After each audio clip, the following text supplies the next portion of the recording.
ख्वाजा मोइनुद्दीन चिश्ती अजमेरी रहमतुल्लाह ताला अलैह आप फरमाते मैं हज के लिए गया। जब मैं मिना मुज़दलिफ़ा अराफात में गया तो एक आदमी को मैंने लब्बैक कहते देखा। अकीदा मुसलमान का कि मेरा रब एक है, मेरा रब एक है, मेरा रब एक है, मेरा मालिक एक है, वहदहू ला शरीक, एक है मेरा अल्लाह। फरमाते मैंने उस शख्स को देखा लब्बैक लब्बैक लब्बैक पुकारता। वो आदमी जब लब्बैक कहता तो जवाब आता ला लब्बैक, तू गैर हाजिर है। वो फिर कहता मैं हाजिर हूँ, फिर आवाज आती तू गैर हाजिर है। हजरत ख्वाजा मोइनुद्दीन अजमेरी अलैहि रहमा फरमाते मैंने मजमे से बाजू पकड़ के बाहर निकाला और मैंने कहा भाई तुझे पता है जब तू लब्बैक कहता है तो जवाब आता है ला लब्बैक, तू गैर हाजिर है, तुझे पता है? अब फरमाते हैं वो रो पड़ा, कहने लगा मोइनुद्दीन मुझे पता है। मैंने कहा अच्छा? कहने लगा हुजूर 24 साल बीत गए, मैं हर साल हज करने आता हूँ, ये मेरा 24वां हज है और हर साल आके कहता हूँ लब्बैक लब्बैक, मैं मुस्तफ़ा करीम का वसीला लिए हाजिर हूँ, लब्बैक लब्बैक। ये बेनियाज है, हर साल मुझे कहता है ला लब्बैक, नहीं तू गैर हाजिर है, हर साल कहता है। ख्वाजा साहब फरमाते हैं उसकी बात सुनी तो मेरे वजूद के रोंगटे खड़े हो गए। मैंने कहा फिर तू हर साल आ जाता है, हर साल ही आ जाता है, 24 साल हो गए हर साल। तो फरमाते उसने तौहीद बयान की तो मेरी चीखें निकल गईं। मैदाने आराफात में खड़े होके उसने तौहीद का ऐलान किया तो मेरा वजूद तड़पने लगा, आहें और सिसकियां निकलने लगी। कहने लगा मोइनुद्दीन एक ही तो रब है, यहां ना आऊं तो कहां जाऊं, तू कोई और रब बता दे मैं वहां चला जाता हूं। जब है ही एक, आना ही इसके दरवाजे पे, रखे तब भी ठीक है, ना रखे तब भी इसकी बेनियाजी है यही, कहां जाऊं, किसके दरवाजे पे झुकूं, यही मेरा मालिक, यही मेरा खालिक, यही मेरा राज़िक। ख्वाजा साहब फरमाते मैं वहां खड़ा था, हातिफ़े गैब से आवाज आई मोइनुद्दीन तू पीछे हट जा, ये मेरा और मेरे बंदे का मामला है, तू इसके बीच ना आ। अगर मैंने एक दफा भी कह दिया कि तू हाजिर है तो ये अगले साल आएगा नहीं, मुझे इसका आना पसंद ही बड़ा है। 24 साल हो गए, जिसका भी हज कबूल फरमाया है इसकी लब्बैक की बरकत से कबूल फरमाया। तो भाई याद रखें और समझें, तौहीद ये है कि मैं तेरा हूँ, ऐ अल्लाह मैं मालिक मैं तेरा हूँ, मैं किधर जाऊँ। मेरे आला हजरत फाज़िल बरेलवी रहमतुल्लाह अलैह के वालिद गिरामी बड़ी खूबसूरत बात फरमाते मुझे दुआ मांगने का तरीका मेरी बीवी ने सिखाया है। हजरत किस तरह? फरमाने लगे एक दिन मुझे उसने कोई काम कहा, कोई ज़रूरत घर की बताई, तो मैंने कहा मेरे पास पैसे नहीं है, कुछ दिनों में दे दूंगा। औरतों का मिजाज होता है, घर के काम उन्होंने बताने होते। फिर 2-4 दिन के बाद कहने लगी हजरत वो एक काम कहा था। आप फरमाने लगी अभी जेब में पैसे नहीं है, जरा आते हैं तो कुछ कर देता हूँ। 2-4 दिन के बाद फिर अर्ज करती हूँ हुजूर वो मैंने कुछ गुजारिश की थी।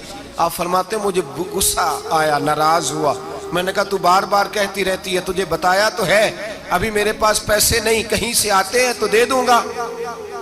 फरमाते जब मैंने झिड़का तो वो भली मानस रो पड़ी और रो करके उसने लफ्ज कहे तो मुझे रब करीम की तौहीद सिखा गई और मुझे अल्लाह से मांगने का तरीका बतला गई। रो के कहने लगी हुजूर आप ही तो मेरे खामद हैं, बताइए आपसे ना कहूं तो मैं किससे जाके कहूं, कौन है मेरा और मैं किससे जाके कहूं, किससे जाके मैं कहूं कि मेरा ये गम बांट दिया जाए। आप फरमाते उसने बात कही तो मैं रोने लगा। मुझे कहने लगी हुजूर क्या हुआ, आप रो पड़े? तो मैंने कहा समझ आ गई है, जब मैं भी कहूंगा ना मौला मैं बड़ा परेशान हूँ, मैं दुखी हूँ, मैं तकलीफ में हूँ, मैं आजमाइश में हूँ, मैं बीमार हूँ, ऐ अल्लाह मैं औलाद की वजह से परेशान हूँ, ऐ अल्लाह मैं जवान बेटी के सबब से परेशान हूँ, ऐ अल्लाह मैं फुला तकलीफ से परेशान हूँ, ऐ अल्लाह अमीर ज़बाना मेरी गुर्बत का मजाक उड़ाता है, ऐ अल्लाह जायदादों वाले मुझ बेघर को सताते हैं, ऐ मौला जमाने की तेज धूप आ गई है, तू ही मेरा रब है, बता तुझे ना कहूँ तो किससे कहूँ, तेरी बारगाह में अर्ज ना करूँ तो किधर जाऊँ, तेरे हुजूर नाज ना आऊँ तो कहाँ जाऊँ। फरमाते हैं जब मैं यूं रो के दुआ करूंगा تو عرش کا مالک یقیناً دروازے کھول کے فرمائے گا میرا بندہ جو مانگتا ہے اسے فوراً عطا فرما دو، جو کہتا ہے اسے دے دو۔ بھائی تو اللہ کی بارگاہ میں جھکے گا، جب تو اللہ کے توحید کا تجھے رزلٹ یہ ملے گا کہ جگہ جگہ جھکنے سے تو بچ جائے۔ دوسرا فائدہ توحید کا یہ ہوتا ہے کہ عالمگیر سوچ پیدا ہوتی ہے۔ عالمگیر توحید باری تعالیٰ کا معنی یہ ہے کہ ساری کائنات کو رب نے پیدا فرمایا ہے۔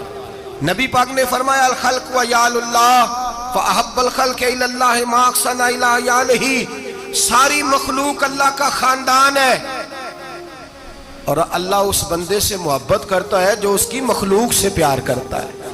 یہ سوچ پیدا ہوگی، سوچ جب تو اللہ تبارک و تعالیٰ کی توحید کو مانے گا تو پھر تیری توجہ جائے گی کہ تیرے نبی پاک نے فرمایا ہے سارے انسانوں کو اللہ نے بنایا ہے، کوئی اجمی نہیں، کوئی عربی نہیں، کوئی گورا نہیں، کوئی کالا نہیں، کوئی اونچا نہیں، کوئی نیچا نہیں، کوئی غریب نہیں، کوئی امیر نہیں، ایک ہی صف میں کھڑے ہو گئے محمود و ایاز، نہ کوئی بندہ رہا نہ کوئی بندہ نواز، بنداؤ صاحبو محتاج و غنی ایک ہوئے اور تیری سرکار میں پہنچے تو سبھی ایک ہوئے۔ فرمایا جب تو اللہ کو مانے گا پھر اللہ کی ساری مخلوق سے تو پیار کرے گا اور پھر تو بندوں کی طرف سے بے نیاز ہو جائے گا۔ بندے کیا کہتے ہیں، وہ کیا سوچتے ہیں، کوئی تیری تعریف کرے تب بھی پرواہ نہیں، تنقید کرے تب بھی پرواہ نہیں، اس لیے کہ تیری توجہ رب تعالیٰ کی طرف ہو گئی، تو اللہ سے اجر لینا چاہتا ہے۔ اب تو اللہ تبارک و تعالیٰ کی بارگاہ سے اجر لینا چاہتا ہے، اب تیرا سارا خیال رب کریم کی طرف چلا گیا۔ اب تو یہی کہے گا کہ بس میرا رب راضی ہونا چاہیے، تو مخلوق سے پیار کرے گا، تو چھوٹے چھوٹے لوگوں سے محبت کرے گا، تو اشک شوئی کرے گا، غریب پروری کرے گا، اس لیے کہ تو سمجھتا ہے ساری مخلوق اللہ تبارک و تعالیٰ کی پیدا کردہ ہے۔